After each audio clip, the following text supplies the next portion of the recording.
seen from side proposition? We've seen a side proposition that simply just said words. They haven't given us any analysis as to why what they're saying is true. They've kind of just said the same thing over and over and over again. So what I'm going to do for you in this speech, I'm going to do a few things. First of all, I'm going to give you some thorough refutation of everything we heard from Prof, tell you why it's wrong. Then I'm going to give you the bulk of side-off substantive case, which we're developing on the notion that computers are actually a driving force in society, and they're like extremely important. So let's get into some refutation, but first let's have a model.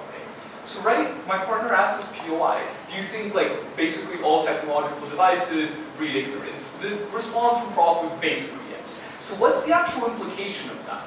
Well, the implication of that is the broken side proposition has in this debate is actually to show us that all these technological devices breed ignorance. They have to tell us why something like a tsunami warning system in the Pacific Ocean that notifies Japanese people of an earthquake breeds ignorance. They have to tell us why things like dialysis machines, which keep people alive, breed ignorance. We think that's an impossibly high burden for side proposition to have, but we're really curious how they're going to do that. We challenge the second speaker to further that notion. Alright, but what did we hear from the Prime Minister? This first idea was this idea of ignorance in the social world. He told us that people spend time online and they have conversations there and not face to face. We on side opposition tell you this isn't computers breeding ignorance, that's to deal with the people actually involved. The people who have these conversations on the internet and not face to face, we would tell you these people probably shy away from face-to-face conversation anyways. They're probably very introverted. People still have face-to-face conversations, right? It's nothing to do with computers breeding this in society. If that was true, we would see vast numbers of people doing this. We'd see an alarming majority of people being the scenario. That's simply not the case, no thank you. It's not computers breeding it, it's simply the way our society is organized. Now, these introverted people have a very easy means of human communication. We would actually tell you that's a really good thing. These people who are afraid to talk to people in person now have this ability to have discourse online, have conversations with people, actually interact. We tell you that's better for the actualization, for the way they see themselves. What was the second point we heard from side proposition? It was this notion of disengaging from the real issue. He told us with the ALS Icebreaker Challenge, people just did the challenge, they didn't really learn about ALS.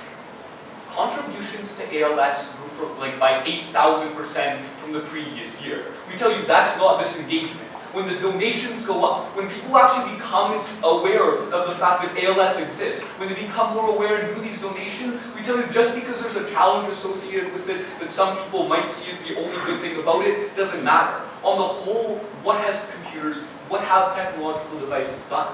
They've bred awareness about these issues. They provided a great platform for people to actually learn about these things, and they furthered that. They furthered this goal in society of raising money for ALS. That's why they're a good thing.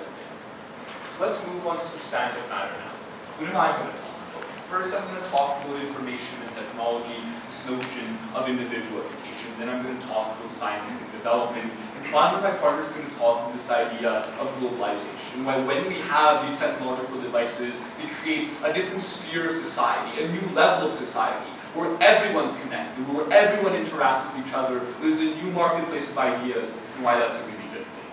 So let's get into this first notion, the whole idea of an individual education. Let's look at the assumption we see on side proposition.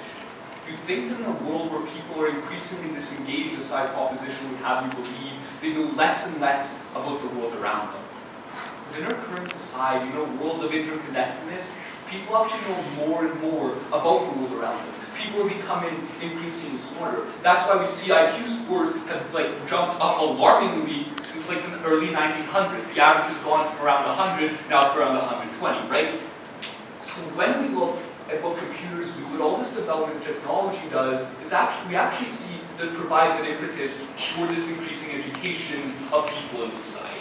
So how does it do that?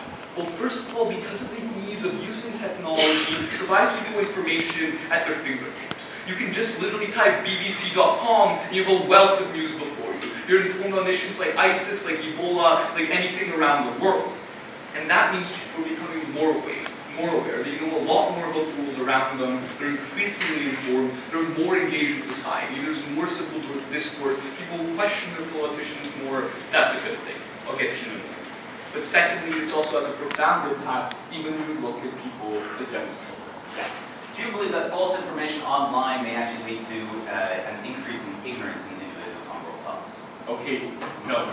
We tell you that although there is some false information online, we think that's counteracted by a very large amount of real information, valid information. But beyond that, there's false information in society outside of technological devices. There's conspiracy theories like Alex Jones, who go on TV, who just talk to people in crowds, right? It's not something that computers and technological devices exclusively do. So back to what I was talking about, this notion of the impact on people as young as children.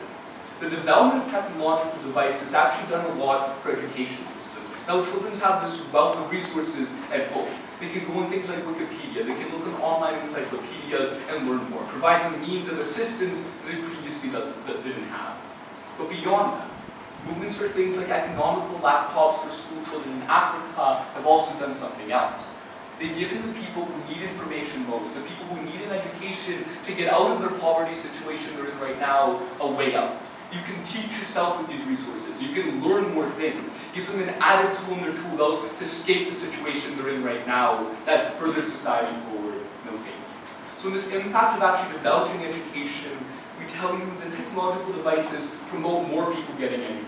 Promote a society where people are more informed, and that's a better society, a society that moves forward. Let's move to the second idea, this notion of scientific development. Innovations in technology make people's lives a lot easier. Look at something like the space industry. There's tons of spin-off benefits from developing things like satellites, from developing things like space shuttles. These help people in their everyday lives. Where we think the development of technological devices makes lives easier for the people that need it most. Look at people like the disabled. We think the development of technology in that area has made their lives easier. It enables people like Stephen Hawking to actually talk, to actually communicate. Right? But beyond that, the way technological devices have created this new idea, this new marketplace, actually provides a new place for scientific development. It provides much more collaboration between scientists. It gives them a place to communicate.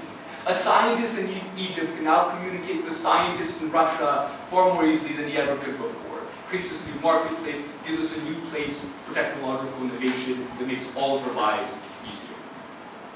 So what have we actually seen today? We've seen a side proposition that hasn't met their burden in this debate, that hasn't given us real constructive matter. We've shown you that what they told you is simply not true. But beyond that, we see that computers and technological devices are actually a driving force in society. They educate people. They inform people. They give them a tool to get out of impoverished situations. On top of that, they provide things like scientific development. They make our lives easier. Because of that, we tell you computers and technological devices don't breed ignorance. Far from it, they make our society better, and because of that, we beg you to oppose.